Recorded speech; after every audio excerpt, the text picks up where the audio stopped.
tem o costume de fazer uma prece diária. Mas os amigos espirituais, eles sempre falam que deveria ser o nosso primeiro ato no dia quando a gente acorda. Fazer uma prece. Seja pedindo por um dia bom, que a gente tem um bom, agradecendo pelo dia anterior, ou agradecendo por ter acordado, ou seja, que a gente faça uma prece para a gente se conectar sempre com Deus. Mas a gente pergunta, o que é a prece? A prece, ela é acima de tudo um ato de adoração a Deus.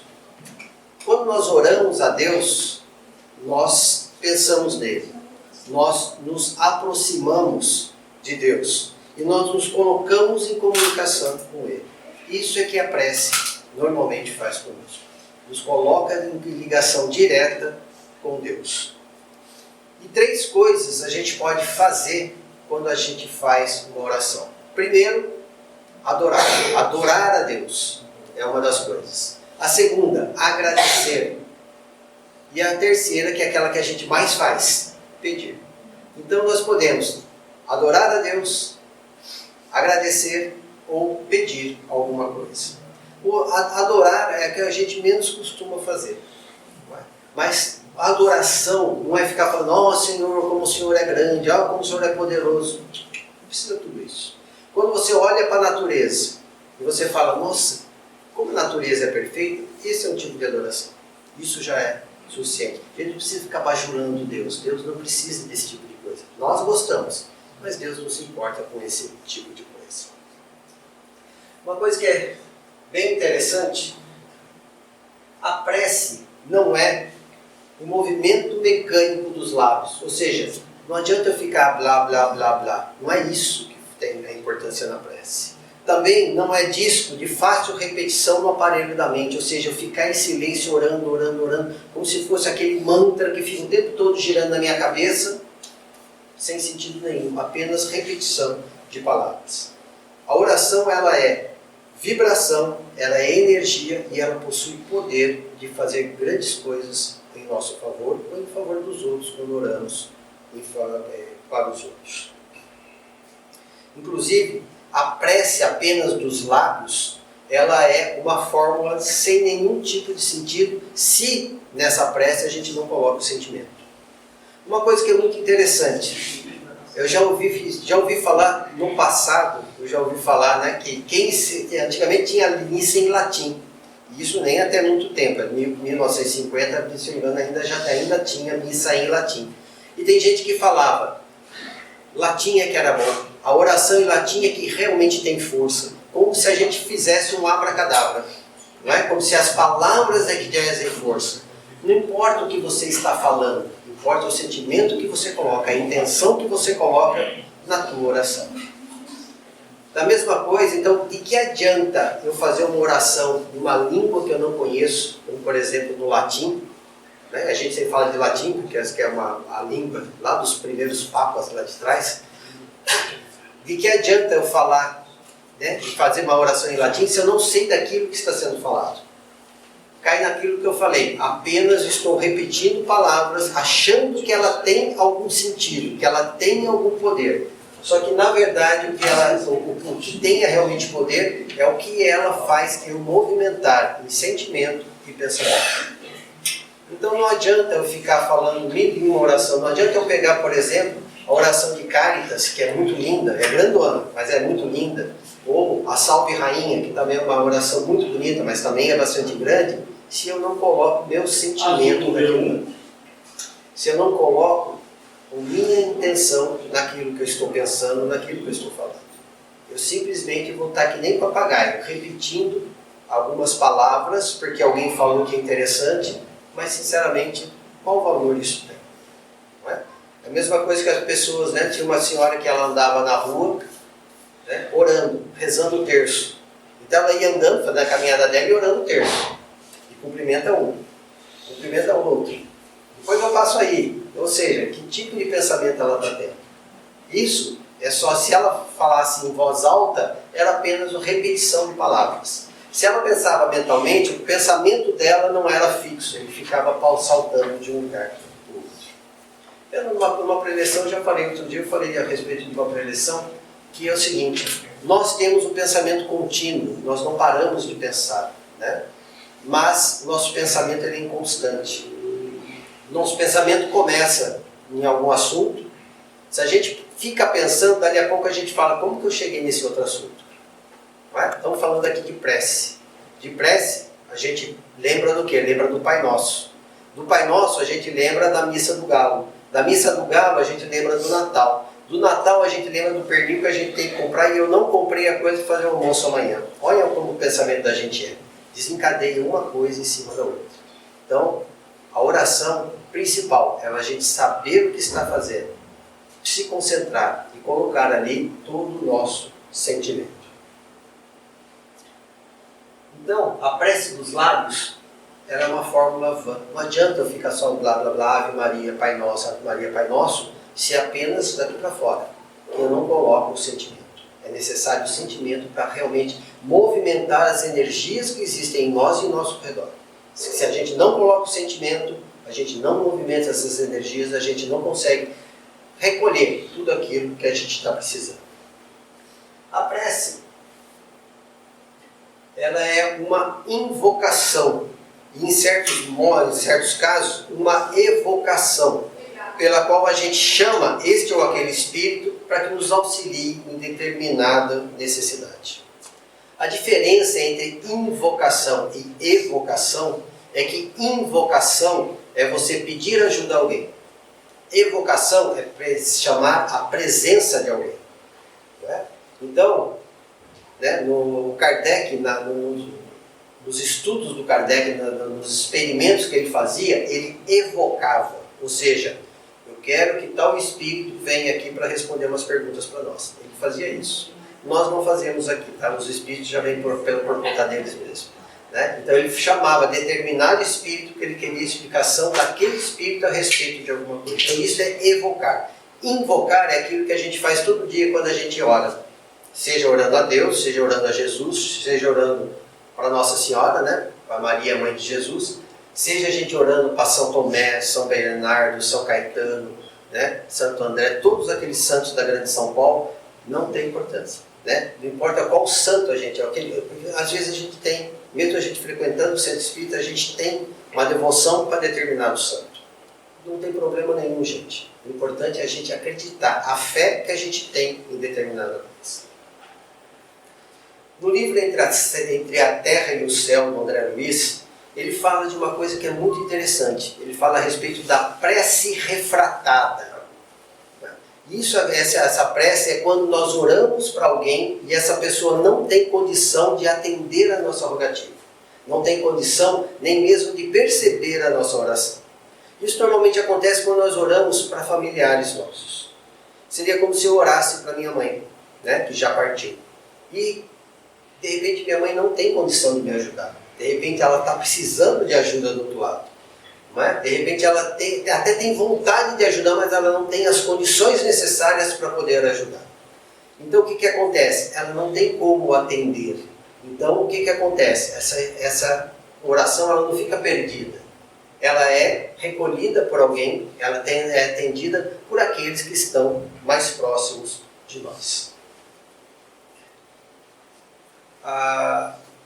Então, outros espíritos vêm para atender nossa prece, seja em nome daquela pessoa a quem a gente pediu. Então, se eu peço a minha mãe, de repente minha mãe não tem condição, mas a minha avó tem, a minha avó pode vir me ajudar, ou algum amigo espiritual que esteja próximo vem me ajudar. Quando nós dirigimos a nossa oração para Deus, os bons espíritos vêm nos ajudar. Eles se aproximam de nós para tentar ajudar. Então, quando nós oramos para um determinado nome, por exemplo, eu oro para São Benedito, pedindo ajuda para São Benedito, ou eu oro, por exemplo, para Bezerra de Menezes, não é? Ou Joana de Ângeles, que são espíritos bastante conhecidos dentro do movimento espírita. Digamos que eu ore para eles. Quem vai vir nos auxiliar vai ser o irmão espiritual mais próximo de nós. E os recursos que ele tem para atender a nossa rogativa depende do grau de progresso dele, do grau de evolução dele. Nosso anjo da guarda ele é um pouco mais evoluído do que nós, ele tem um progresso um pouco maior que nós, mas ele não é o supra-sumo. Tá? A gente tem que ter essa ideia. A gente fala anjo da guarda, a gente já pensa que ele é Deus e ele. Né? Deus, Jesus e ele. Não. Ele é um espírito que é devotado a nós, que está para nos ajudar, mas a evolução dele é muito próxima de nós. Superior, mas muito próxima de nós. 1, 2, 3, 4, 5, 6. Se esse amigo... Acabei esquecendo de ligar. Né? Eu apertei. Ah, então tá. Tá escrito gravar. Beleza, então continua. Se esse amigo espiritual, que é o primeiro que se apresenta, que é o que está mais próximo de nós, ele não tem condição de atender ao nosso pedido, ele pega esse pedido e leva para aqueles amigos que são superiores a ele. Os amigos vão ter mais recursos, vão tentar ajudar. Eles também não conseguem, eles jogam para instâncias superiores e vai assim, caminhando. Então, nenhuma prece é jogada fora, nenhuma prece deixa de ser ouvida. Ser atendida já é um pouco diferente. Né? Nem todas são realmente atendidas.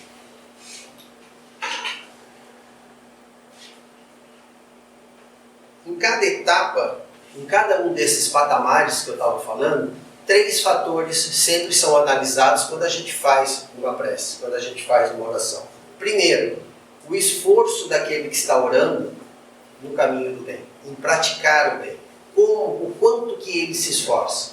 Se você ficou o tempo inteiro, nunca quis, na vida inteira, nunca quis saber de fazer nada certinho, não é porque você fez uma oração que você vai ser atendido. Né? Por quê? Você não conquistou, ao longo do tempo, amigo suficiente para poder vir te ajudar. Essa que é a questão. Você não tem créditos, digamos assim, para ser realmente ajudado. Segunda, se aquela dificuldade pela qual você está passando não faz parte das suas provas. As provas são aquelas dificuldades que a gente passa para que a gente possa dar um salto de progresso, que a gente possa crescer como espírito. São situações difíceis que a gente precisa passar e pelas quais a gente normalmente pede para passar, para falar, eu realmente já aprendi a respeito disso. Se for a prova para nós, eles não podem tirar isso do nosso caminho. Por quê? Porque senão a gente não ia conseguir mostrar que a gente aprendeu, a gente não ia conseguir progredir. Então eles também não tiram isso do nosso caminho. E o terceiro, a responsabilidade daquele que está orando por se encontrar naquela situação. De repente a gente enfia os pés pelas mãos e sai orando para que aquilo que a gente fez de errado, que a gente seja consertado. Mas a responsabilidade é sua, cabe a você consertar. Né? Cabe a você consertar. Então vou estar desamparado totalmente? De forma nenhuma. Os amigos, eles vêm até nós, eles nos dão bons conselhos, eles nos orientam qual é a melhor maneira da gente seguir, a gente agir. Por exemplo, eu briguei com a minha esposa. Aí eu falo, meu senhor, me ajuda, né? Como que eu faço para reconciliar com a minha esposa? Aí vem um amigo do espiritual, fala, vai lá, pede perdão, fala que você estava errado. Ou orgulho, de jeito nenhum. Falar que eu estou errado, de jeito nenhum. Né? Vou continuar orando para ver se faz um milagre, mas eu não vou. Ou seja, a situação é minha responsabilidade, cabe a mim consertar. Os amigos espirituais não vão chegar para ela e falar, dá uma chance para ele, coitadinho, esquece. Não é assim que funciona. O amigo vem e fala para você aonde você errou, né? E aonde você deve fazer. Normalmente esse tipo de conselho a gente não escuta. Não é? A gente quer milagre. E milagres não existem na nossa vida. Milagre, que é a derrogação das leis naturais, né? Tirar a nossa responsabilidade, isso realmente não existe. Existem grupos de espíritos que atuam em nome de alguns nomes venerados. Quando a gente fala, por exemplo, ora para Jesus, né? Existe um grupo imenso, né, de espíritos que trabalham em nome de Jesus. Dizem que um dos maiores grupos que tem é em nome de Maria. Principalmente aqui para atuar aqui no Brasil, porque o brasileiro ele tem uma devoção muito grande pela Nossa Senhora, né, por Maria. Então, o grupo de espíritos que atuam em nome dela é extremamente grande. Mas nada disso impede de que o espírito pelo qual a gente ora, né, venha ele mesmo em nosso socorro. Jesus pode vir me ajudar? Pode. Maria pode vir me ajudar? Pode. E ela normalmente está nos grupos, junto com os grupos ajudando. Não é? Então, não é porque Jesus tem o progresso que ele tem a evolução que ele está num pedestal, num trono lá no céu. Ele não está no trono no céu, ele está muito próximo de nós. A mesma coisa de Maria. Ou a gente acha que o espírito elevado da elevação dela ia ficar sentadinha no lugar só observando a gente e mandando os outros. Não, ela também coloca a mão na massa. Ela também está perto de nós, está sempre nos ajudando. Então, normalmente, o que é? Aqueles que trabalham em nome dela, pelo volume de serviço, é que nos atendem. Mesmo porque se só eles trabalhassem, só esses nomes grandes trabalhassem, o que a gente ia fazer do lado de lá? Né? Ficar sentadinho na nuvem tocando harpa também é uma coisa que não acontece. Número 2. E a oração, a prece, uma coisa que é muito importante, ela não derroga as leis naturais. Não adianta, se a pessoa morreu, não adianta a gente rezar pedindo para a pessoa voltar, ela não volta. Se a pessoa está em caminho de desencarnar, que é um processo natural, mas às vezes é irreversível, não adianta a gente orar pedindo que aquela pessoa saia. Às vezes isso não acontece. Mas em alguns momentos que a gente deve fazer, lembrar daquela pequena parte da oração do Pai Nosso que a gente ora com frequência. Seja feita a tua vontade. Esse é o mais importante. Porque às vezes é isso que precisa a gente entender. A vontade não é que Deus quer que a gente morra, que a gente sofra. Ele quer que a gente aprenda e que a gente continue evoluindo. E as leis naturais fazem com que o nosso corpo fique doente e o nosso corpo morra às vezes. Não é? Nem por isso a gente vai deixar de orar para que a pessoa se restabeleça com uma certa brevidade. Nós podemos orar por nós, podemos orar pelos outros e podemos orar até mesmo pelos aqueles amigos desencarnados, aqueles que já foram. E para eles é sempre bom saber que alguém ora por eles. Quando a gente ora, a pessoa que está desencarnada, ela recebe a oração em forma de energias que vão cair sobre ela. E ela fica contente por saber que alguém lembrou dela, alguém pensou nela. Se ela está em necessidade, se ela está em sofrimento, o sofrimento dela diminui no sentido de que ela se sente amparada porque alguém pensou nela. Alguém estava pensando nela e isso ajuda bastante. Se ela está bem, é como se a gente recebesse a visita de alguém muito querido. Oh, ele lembrou de mim. Um cartãozinho, antigamente tinha cartão postal. Ah, recebi um cartão postal. Hoje é uma mensagem de WhatsApp, né? Uma carinha fazendo ok. Pelo menos a gente faz o seguinte, a pessoa lembrou de mim. E isso é muito bom para aquela pessoa que recebe. Quando os irmãos desencarnados, a gente ora por eles, eles também recebem, né, essa energia e nos ajuda bastante. Essa está escrito aqui, está na Revista Espírita de dezembro de 1859. Durante uma sessão que o Kardec estava fazendo, um espírito de um criminoso, ele se apresenta e ele vai até o médium e fala: muito obrigado, alma caridosa. Eu estava só com os meus remorsos da minha vida passada e você teve piedade de mim. Eu estava abandonado e pensastes em mim. Estava no abismo e estendestes a mão. Vossas preces foram para mim como um bálsamo consolador. Compreendi a enormidade dos meus crimes e peço a Deus que me conceda a graça de repará-los numa nova existência, na qual possa fazer tanto bem quanto mal eu já fiz. Uma oração de uma pessoa que nem conhecia a criatura. E é interessante a gente ver, né? Esse caso que aconteceu agora, esse acidente que aconteceu em Vinhedo, eu estava vendo a reportagem esses dias, na frente do condomínio, vários vasinhos de flor que as pessoas estão colocando e fazendo oração. Pessoas que não têm relação nenhuma com aqueles que se acidentaram.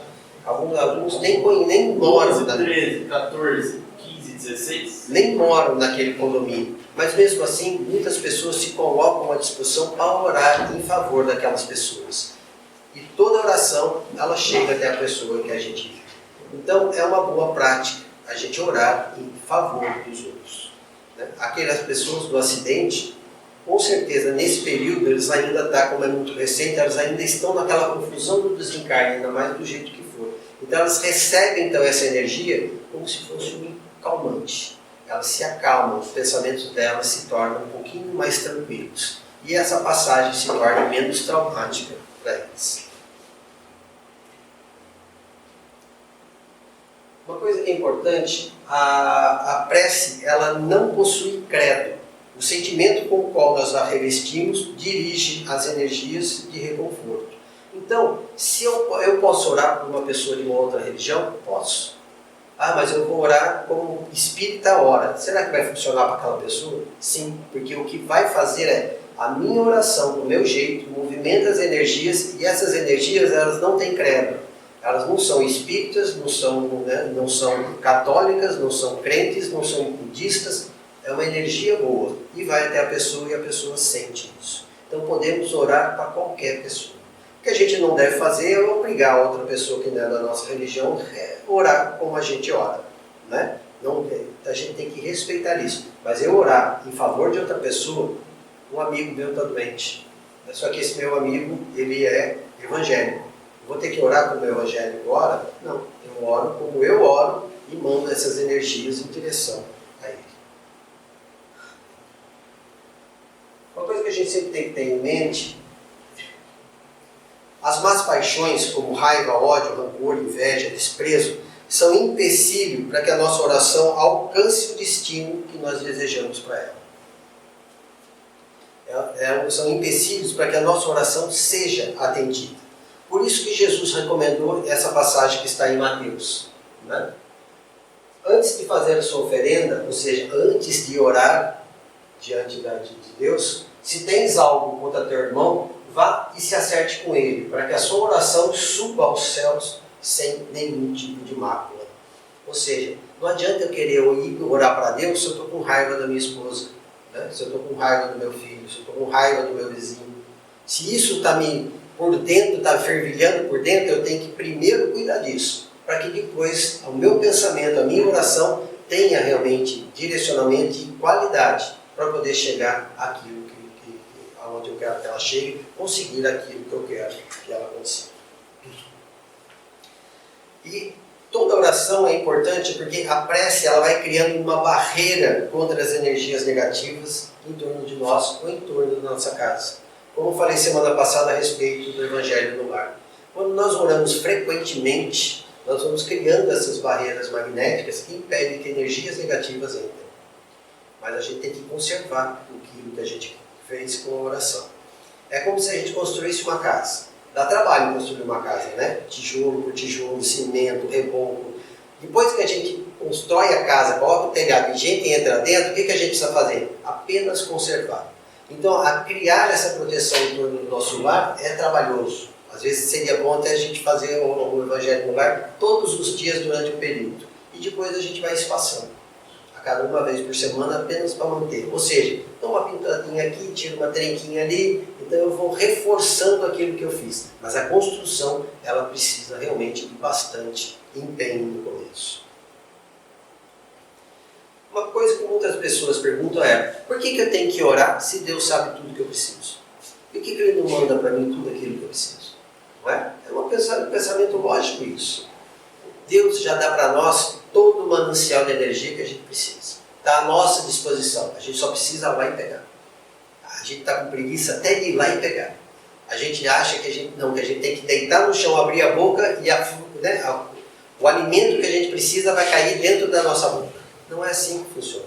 Nós temos que fazer a nossa parte. Tudo está aí à disposição. Cabe a nós ir até lá e pegar aquilo que nós precisamos. Nós precisamos movimentar as nossas forças internas e atrair para nós as energias que estão circulando e que nós precisamos tanto. Quando nós oramos, nós abrimos nossos canais de recebimento e entramos em sintonia com as energias maiores. Quanto mais verdadeira é a nossa oração, quanto mais a gente se coloca à disposição durante uma oração, mais a gente abre os canais para receber as energias. Verde número 3. Então, por isso que é muito importante a gente sempre colocar muito sentimento na oração. Além dessas explicações que tem, muita gente pode falar que tem muito mais a ver, com parte religiosa, do que realmente com qualquer outra coisa. Esse ramo da medicina, que é a psiconeuroimunologia, o nome grandão, tem demonstrado que o hábito da oração beneficia os pacientes na obtenção de mais estabilidade das funções orgânicas, elevando a resposta contra doenças e na melhora do tratamento de doenças diversas. Quem escreveu isso foi esse médico que está aí, né? Dr. César Jeremias, nesse texto que ele escreveu, Evidências do Poder da Oração, Desafio um Paradigma Médico. Isso saiu na Folha Espírita de setembro de 2005.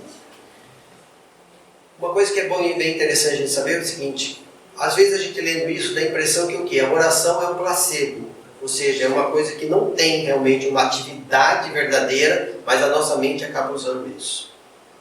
Quando a gente olha isso, a gente pode imaginar dessa maneira. Mas na verdade, quando nós oramos, nós movimentamos energias que a ciência ainda hoje não acredita.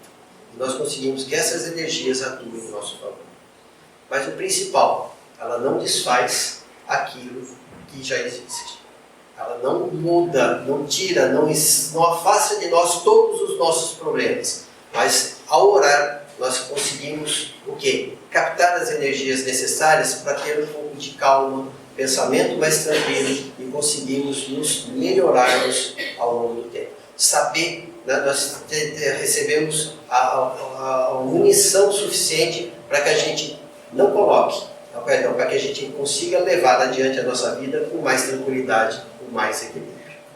Então é isso o poder realmente da prece. O orar é muito importante. Por isso a gente sempre recomenda, ore, nem que seja no final do dia, nem que seja na hora de dormir, faça a sua prece, faça a sua oração, ou faça de manhã quando acorda, mas faça, coloque o sentimento, coloque a atenção e coloque o seu sentimento em cada prece que você faz. Como eu sempre coloco, essa preleção está sendo gravada, né? Essa aulinha está sendo gravada, vai estar lá então na página do Facebook, já na semana agora eu coloco, no meio da semana, e vai estar também nesse outro canal do YouTube, né? Espírito de Vida com Kardec. Além disso, a aula de amanhã cedo vai estar também, vai ser colocada durante a semana também nos dois canais, né? E as outras preleções das outras semanas também estão lá. Então quem quiser rever, quem quiser ver as outras, basta entrar lá e assistir. E se achar que alguém precisa conhecer alguma coisa, é só repassar também, dar um link para as pessoas, para que as pessoas possam procurar também. Ok? Gente, muito obrigado, uma boa semana para todo mundo.